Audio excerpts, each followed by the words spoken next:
नमस्कार, मैं हूं आपके साथ मयंक। आज 2 मई है।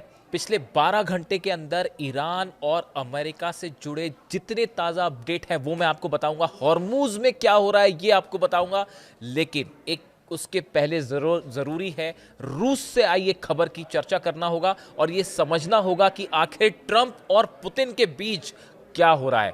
देखिए, रूस की तुआबसे ऑयल रिफाइनरी में एक बार फिर जबरदस्त धमाका हुआ है और हमला यूक्रेन के ड्रोन से किया गया। तुआबसे जो ऑयल रिफाइनरी है रशिया की सबसे बड़ी रिफाइनरीज में से एक है और यहां से बड़े पैमाने पर जो तेल निकलता है उसको एक्सपोर्ट करता है रूस। लेकिन पिछले चंद दिनों के अंदर ये चौथा हमला है जो तुआबसे ऑयल रिफाइनरी पर किया गया है रूस की। और सिर्फ यहां ही नहीं, बताया जाता है कि 10 ऐसे ऑयल के ठिकाने हैं रूस के जिस पर अटैक हुए हैं, जिसके बाद जितने तमाम एक्सपर्ट्स हैं वो ये मान के चल रहे हैं कि अमेरिका के इशारे पर, डोनाल्ड ट्रंप के इशारे पर रूस की ऑयल रिफाइनरीज को निशाना बनाया जा रहा है। देखिए, जब से अब्बास अराक्ची ईरान के विदेश मंत्री रूस गए, खास तौर पर उसके बाद जो 90 मिनट की बातचीत हुई पुतिन और ट्रंप के बीच, जिसमें बताया जा रहा है कि ईरान को लेकर काफी तनावपूर्ण माहौल देखा गया एक दूसरे के बीच में, उसके बाद अब ये ऐसा कई एक्सपर्ट्स का मानना है कि एक बड़ी नीति बनाई है अमेरिका ने कि रूस के ऑयल सेंटर्स को हिट किया जाए।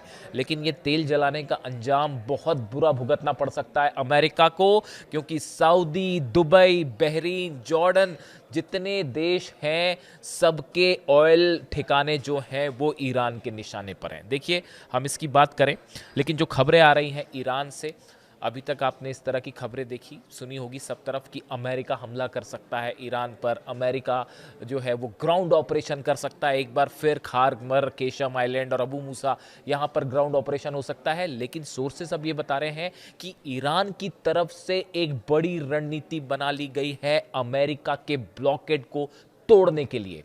जो अमेरिका के 19 जहाज हैं इन्हें तबाह करने के लिए ईरान ने एक बड़ा प्लान तैयार किया है और बताया जा रहा है कि जिस तरह से ईरान के ऑयल एक्सपोर्ट्स को बड़ा नुकसान हो रहा है इस ब्लॉकेट की वजह से, ये तय कर लिया है ईरान की सेना ने कि अब ज़्यादा दिन तक इसे चलने नहीं दिया जाएगा और अमेरिका का क्या कदम होगा उसका इंतजार नहीं होगा। अगर ये ब्लॉकेट नहीं हटता है तो ईरान की सेना बड़ा हमला कर सकती है अमेरिका के उन जहाज़ों पे जो कि हॉर्मूज में खड़े हुए हैं, जो कि डिस्ट्रॉयर्स खड़े हुए हैं। इसके लिए पूरा बकायदा एक प्लान तैयार किया है ईरान ने, जिसमें निश्चित रूप से रूस के एक्सपर्ट्स भी शामिल हैं और चीन की तो आप समझ ही रहे हैं कि चीन के सैटेलाइट्स जिस तरह से मदद कर रहे हैं ईरान की। तो बताया जा रहा है कि एक खुफिया प्लान तैयार हो चुका है कि कैसे अमेरिका के इस ब्लॉकेड को तोड़ा जाए। लेकिन इसके अलावा देखिए, 2 खबरें हैं जो कि बेहद अहम हैं जिस पर गौर करने की ज़रूरत है। डार्क ईगल आपने नाम सुना होगा। पिछले 2 दिन से बहुत ज़्यादा चर्चा हो रही है इस बात की कि डार्क ईगल वो हाइपरसोनिक मिसाइल है जो जिसके जो सेंटकॉम है, सेंट्रल कमांड है अमेरिका की, इसने डिमांड की अमेरिका से कि भाई ये मिसाइल्स हमें चाहिए ईरान पर हमला करने के लिए। अब आप समझिए कि आखिर क्यों सेंट्रल कमांड ये चाहता है कि हाइपरसोनिक मिसाइल्स का इस्तेमाल किया जाए। देखिए, हाल ही में जो बैठक हुई अमेरिका में व्हाइट हाउस में, जिसमें सेंटकॉम के चीफ ब्रैड कूपर जो थे वो भी शामिल थे, डैन केन शामिल थे, सब अधिकारी शामिल थे। उस दौरान भी इस मुद्दे पर चर्चा हुई कि भाई आखिर अमेरिका के जितने बेसेस तबाह हुए, ईरान की मिसाइल्स को अमेरिका क्यों नहीं रोक पाया। इसके बारे में उस पर विस्तार से चर्चा हुई तो उसमें जो चीज़ें निकल के सामने आई कि जितनी हाइपरसोनिक मिसाइल्स हैं, बैलिस्टिक मिसाइल्स हैं ईरान के पास, वो सब की सब MIRV टेक्निक से लेस थी। एक ऐसी तकनीक जो अपना रास्ता बदल के हमला कर सकती हैं, सेजिल खास तौर पर, जिसमें उनको कोई भी डिफेंस सिस्टम इंगेज नहीं कर पाता और अगर किसी तरह का डिफेंस की तरफ से कोई मिसाइल फायर होती है डिफेंस सिस्टम से तो वो अपना रास्ता बदल लेती है, अपने हिसाब से टारगेट तय कर लेती है। ये ब्रीफ किया गया डोनाल्ड ट्रंप को और ये बताने की कोशिश की गई कि अगर ईरान को काउंटर करना है तो हमें भी हाइपरसोनिक मिसाइल्स चाहिए। डार्क ईगल का जो है वो चर्चा है।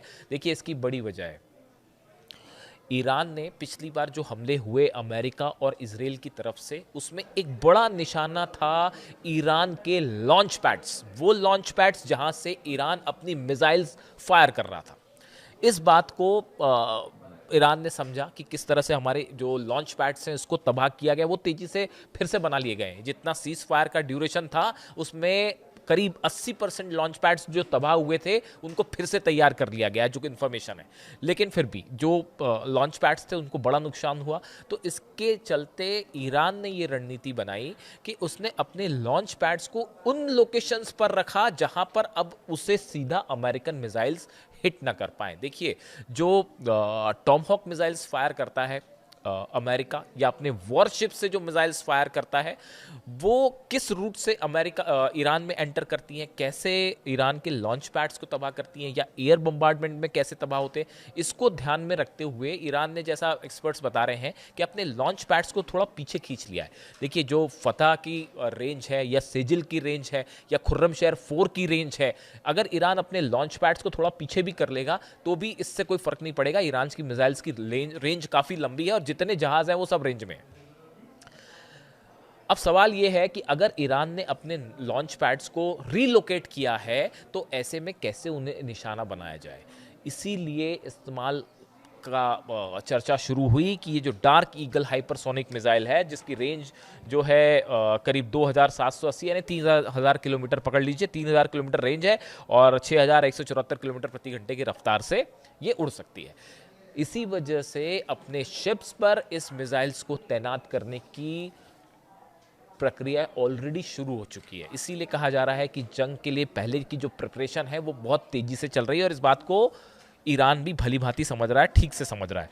देखिए, इसके अलावा एक अहम खबर ये भी है कि ऑयल, मैंने आपको पहले भी कहा कि ये पूरी जंग जो है एक बड़े ऑयल वॉर के रूप में उभर कर सामने आ रही है। पाकिस्तान की कल तस्वीरें देखी मैंने, पाकिस्तान में बड़ा ऑयल क्राइसिस होता दिखाई दे रहा है। सिर्फ पाकिस्तान में नहीं, कई देशों में हालात जो हैं वो ऑयल को लेकर बेहद गंभीर होते दिखाई दे रहे हैं। इसी बीच देखिए, ईरान और चीन, इनके बीच में ऑयल कैसे सप्लाई हो, इसको लेकर एक नई रणनीति बनाई गई है, जिसको लेकर अमेरिका के कई अखबार और वेबसाइट से दावा कर रहे हैं कि ईरान ने अपने रेल रूट से चाइना को ऑयल की पहली सप्लाई भेज दी है। अब ये खबरें, अभी इस बारे में ईरान ने कुछ नहीं कहा, चाइना ने कुछ नहीं कहा।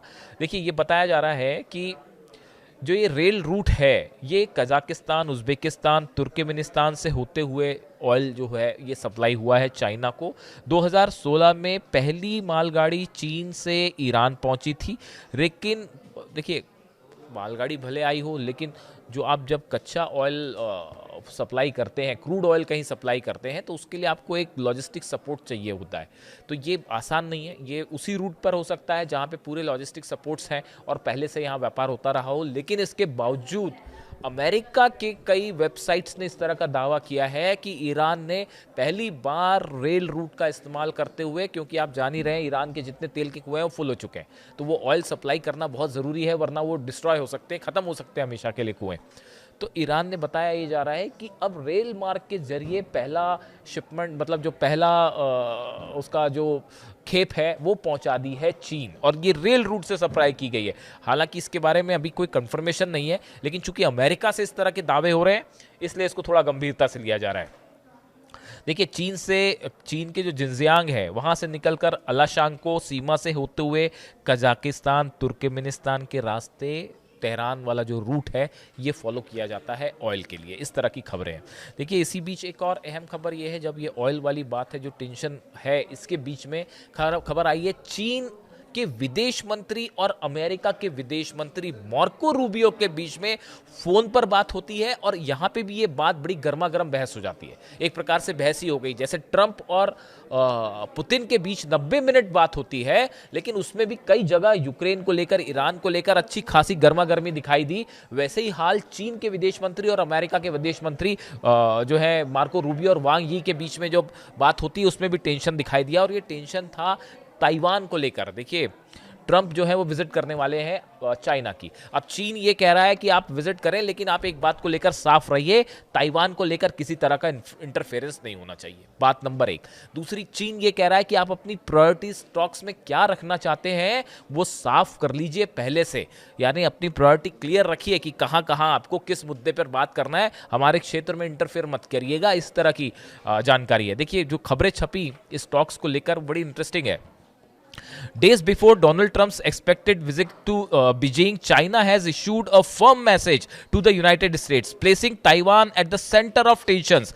Chinese Foreign Minister Wang Yi, in a call with US Secretary of State Marco Rubio, stressed the need to maintain stability while warning that Taiwan remains the most sensitive issue in bilateral ties. China का कहना ऐसा है कि आप भले किसी भी तरह के मुद्दे पर बात करें, लेकिन आप ताइवान को लेकर हम किसी तरह की कोई बात नहीं करेंगे, ये बात साफ कर दी गई है, पहली बात। इसके अलावा कहा है, इसके अलावा जो अगली बात कही गई है वांग यी की तरफ से, Beijing described it as a core interest and cautioned Washington to make careful choices. ये कहना है चीन का कि आप जो भी मुद्दे तय करें उस पे आपकी प्रायोरिटी साफ होनी चाहिए कि किस पे आप बात करना चाहते हैं, किस पे बात नहीं करना चाहते। ये बात चीन के विदेश मंत्री और अमेरिका के विदेश मंत्री में हो रही। देखिए, ये हालात ऐसे हैं, भले ट्रंप विजिट कर रहे हो, लेकिन ऑयल बिजनेस जिस तरह से चीन का प्रभावित हुआ है, इसको लेकर खासा तनाव है चीन के बीच में और अमेरिका के बीच में हालात तो ये भी हो गए थे कि शायद ये दौरा कैंसिल ही हो जाए, लेकिन फिर भी अभी तक इस तरह की कोई जानकारी नहीं कि कैंसिल होगा या नहीं होगा। इस बीच जो खबरें हैं, मैंने आपको पहले ही बताया था पिछले वीडियो में कि चाइना के कुछ शिप्स जो हैं, खासकर नेवी के वॉरशिप्स हैं, वो मौजूद हैं अदन की खाड़ी में और हॉर्मूज के आसपास, और जो ऑयल सप्लाई हो रहा है उसको वो साथ में सुरक्षित निकालने के लिए चीन ने अपनी नेवी वहां पर भेज रखी है। इन हालात में चीन और अमेरिका के बीच खासा तनाव। देखिए, इसीलिए जो खबरें हैं उसमें कहा गया, the exchange comes as the both sides prepare for high level talks with global concerns ranging from Iran tension to energy supply disrupting shaping the backdrops. देखिए, ये कहा गया कि ये जो बातचीत हुई चीन के विदेश मंत्री की, और ये इन हालात में है जो कि ऑयल सप्लाई को लेकर दोनों देशों के बीच में और पूरे मिडिल ईस्ट में खासा तनाव देखा जा रहा है। अब इन हालात के बीच में जो कहा जा रहा है कि जल्दी ही डोनाल्ड ट्रंप एक बड़ा हमला कर सकते हैं, जिसको लेकर यूएई की तरफ से जो है अलर्ट किया गया है अपने नागरिकों को, चीन की तरफ से अलर्ट किया गया है। इन हालात में अगर किसी भी तरह का हमला ईरान पर होता है तो निशाने में हर अरब देश के ऑयल के ठिकाने होंगे, ऑयल रिजर्व्स होंगे, ऑयल रिफाइनरीज होंगी, और पूरे मिडिल ईस्ट में, चाहे सऊदी हो, चाहे यूएई हो, चाहे बहरीन हो, कुवैत हो, जॉर्डन हो, इराक हो, सब जगह ऑयल में आग लगनी तय है। और ईरान ने इसके लिए एक एग्रेसिव प्लान तैयार कर रखा है कि अगर आप ब्लॉकेट नहीं खोलते हैं तो हम इस ब्लॉकेट को तबाह कर देंगे। और इसमें रूस और चाइना दोनों की बेहद अहम भूमिका होने जा रही है, खासतौर पर अगर किसी भी तरह की फिर से जंग या तो अमेरिका की तरफ से शुरुआत होती है या अगर ईरान कोई भी जवाब देता है। इससे जुड़ा जो भी अपडेट होगा आप तक पहुंचाऊंगा। कमेंट करके बताइए वीडियो कैसा लगा। Thank you so much.